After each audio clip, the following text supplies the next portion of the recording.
36 ঘন্টা পার। হুগলির কোন্নগরে তৃণমূল নেতা খুনে এখনো অধরা আততায়ীরা।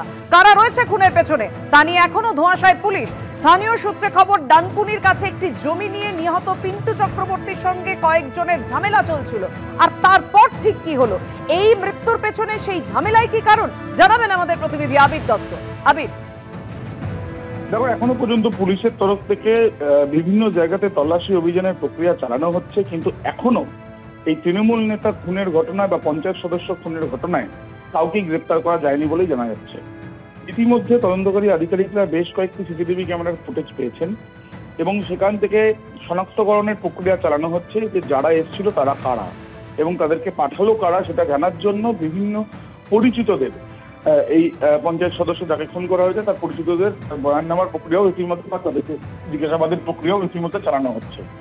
স্থানীয় সূত্রে এবং পুলিশের একটি সূত্র থেকে যেটা জানা যাচ্ছে যে জমি সংক্রান্ত বেশ কিছু সমস্যা ছিল এবং সেই সমস্যার জেরে কি তাকে খুন হতে হয়েছে, নাকি তার খুনের পেছনে সম্পূর্ণভাবে ব্যবসায়িক কিছু শত্রুতা রয়েছে, নাকি রাজনৈতিক কারণে তাকে খুন হতে হয়েছে, এই বিভিন্ন প্রশ্নের বিভিন্ন অ্যাসপেক্ট বা বিভিন্ন রকম সম্ভাবনাগুলো সেগুলোকে খতিয়ে দেখা হচ্ছে বলে পুলিশের তরফ থেকে জানানো হচ্ছে। ইতিমধ্যে যাদেরকে সিসিটিভি ক্যামেরার ফুটেজে দেখা গিয়েছে পুরোপুরি এই যে ঘটনার কিন্তু সম্পূর্ণভাবে সিসিটিভি ক্যামেরা বন্দী হয়েছে।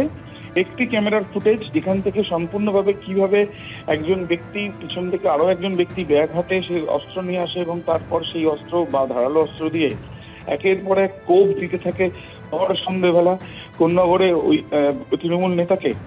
এই ঘটনার পর ওই দুজন ছাড়াও আরো দুজন সেখানে থাকতে পারে একটা সম্ভাবনা তদন্তে উঠে আসছে এবং তারা দুজন একদিকে গেল আর অপর দুজন অন্যদিকে গিয়েছিল। শুধু কি এই 3-4 জন কি সরাসরি জড়িত, এই বিষয়টা নিশ্চিত হবার চেষ্টা চালানো হচ্ছে এবং পরিকল্পনা করে যে সম্পূর্ণভাবে ঘটনাটা ঘটেছে সেটা এক প্রকার নিশ্চিত তদন্তকারীরা। অভিযুক্তরা কোথায় গিয়ে গা ঢাকা দিল সেই খোঁজই করা হচ্ছে বলে পুলিশ সূত্রে জানা যাচ্ছে। তবে এখনো পর্যন্ত এত সময় বেরিয়ে গেল এখনো পর্যন্ত কিন্তু কাউকে গ্রেপ্তার করা যায়নি, গ্রেপ্তার করতে পারেনি পুলিশ, এমনটাই জানা যাচ্ছে। ধন্যবাদ আবির। কিন্তু কিভাবে মৃত্যু হলো কোন্নগরের কানাইপুরের পঞ্চায়েতের তৃণমূল সদস্য পিন্টু চক্রবর্তী ওরফে মুন্নার? গত বুধবার সন্ধ্যায় দুষ্কৃতীদের এলোপাথারি কোপে মৃত্যু হয়, নৃশংসভাবে কুপিয়ে খুন করা হয় তৃণমূলের পঞ্চায়েত সদস্যকে।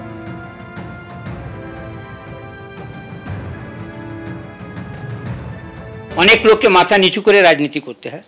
আমি ওই মাটির মানুষ নয় যে মাথা নিচু করে আমি কোথাও রাজনীতি করব না। আমার মনে হয়েছিল যে জিনিসগুলো ভালোতে যাচ্ছে না, কর্মীদের মান সম্মান থাকছে না, আমারও কালকে মান সম্মান থাকবে না, তার চেয়ে ভালো পুলিশের যে ভয় মানুষের মনের মধ্যে থাকে সেটাও কোথাও না কোথাও ঘাটছে।